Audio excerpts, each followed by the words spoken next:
Kisah jenaka sahabat Nuaiman sembelih unta untuk tamu Rasulullah Shallallahu Alaihi Wasallam.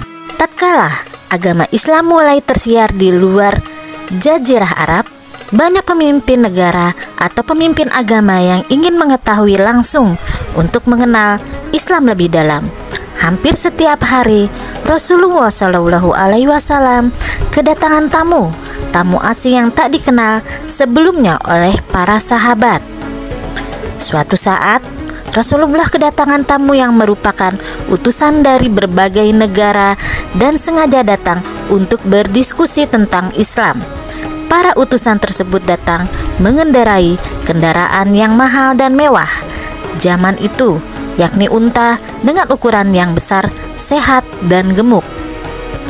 Unta-unta tersebut ditambatkan di depan kediaman Rasulullah Shallallahu Alaihi Wasallam. Di dekat tempat itu tampak beberapa sahabat sedang duduk menjaga unta yang sedang parkir tersebut. Di antara sahabat yang ada adalah paman Nabi Shallallahu Alaihi Wasallam, yakni Sayyidina Hamzah bin Abdul Muthalib. Selang beberapa waktu, lewatlah Nuaiman dengan santai. Hamzah pun menegurnya, "Wahai Nuaiman, akan kemana kamu? Kemarilah, ada yang akan aku bicarakan denganmu," ucap Hamzah. Lalu Nuaiman mendatangi Hamzah sambil memberi seuntai kurma yang sudah sangat matang dan kering. Hamzah melanjutkan ucapannya, "Lebih enak unta daripada kurma ini menurutku. Dan bukankah sudah lama sekali kita tidak makan daging unta?" Tiba-tiba mata Nuaiman tertuju pada unta-unta yang sedang diparkir di sebelah rumah Rasulullah. "Unta siapa itu?" tanya Nuaiman pada Hamzah. "Tamu Rasulullah," jawab Hamzah singkat. Nuaiman pergi begitu saja. Dalam hatinya membenarkan bahwa telah lama tidak makan daging unta yang lezat. Tanpa berpikir panjang, unta tamu Rasulullah itu pun dia sembelih. Lalu Nuaiman mendekati para sahabat yang masih duduk seperti keadaan semula. Kemudian Nuaiman berkata tanpa ragu sedikit pun, "Adakah di antara kalian yang masih tertarik dengan daging unta?" Sambil tangannya menunjuk pada unta yang paling besar gemuk dan kepalanya sudah tergeletak di tanah setelah disembelih. Awalnya para sahabat bingung dengan ucapan Nuaiman tersebut. Namun setelah melihat unta tergeletak bersimbah darah, mereka kaget, tidak percaya atas apa yang telah terjadi. Di antara tamu itu ada yang keluar dari dalam rumah. Kemudian betapa terkejutnya mereka melihat salah satu dari untanya ada yang mati disembelih. Kemudian tamu tadi kembali masuk ke dalam rumah Rasulullah dan keluar lagi bersama Rasulullah. Belum lagi Rasulullah berucap sepatah kata pun, para sahabat berkata, "Ya Rasulullah, ini ulah Nuaiman." Rasulullah pun memerintahkan beberapa sahabat untuk mengganti unta yang disembelih itu 2 kali lipat lebih bagus. Nuaiman sadar kalau ulahnya menyebabkan ia akan dimarahi oleh Rasulullah, sehingga ia lari untuk bersembunyi hingga keluar perbatasan kota Madinah.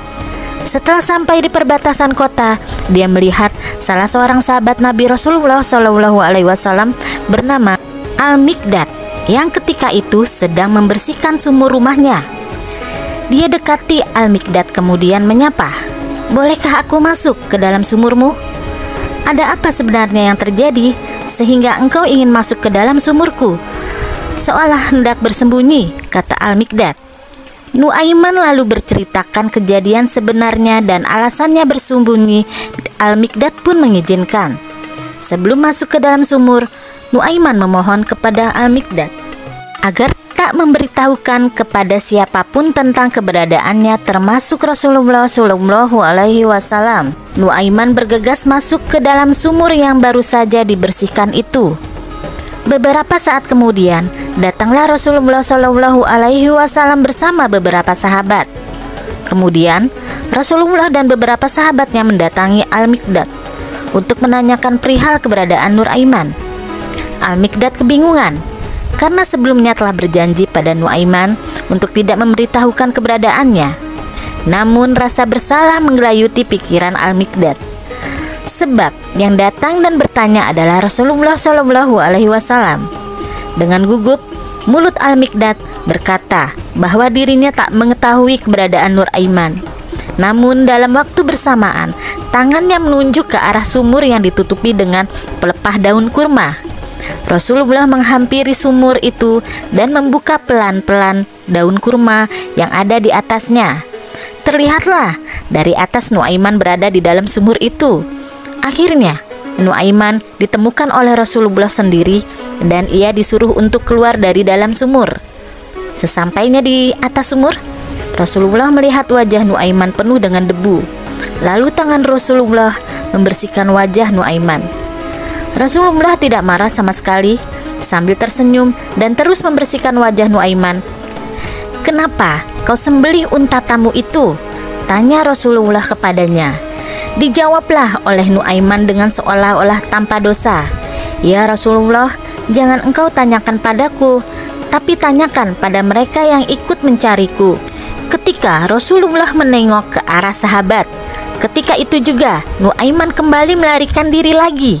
Ketika Rasulullah mengetahui kalau Nuaiman telah melarikan diri lagi, beliau bersama para sahabat hanya tersenyum-senyum saja. Begitulah kisah jenaka sahabat Nabi bernama Nuaiman. Semoga bermanfaat.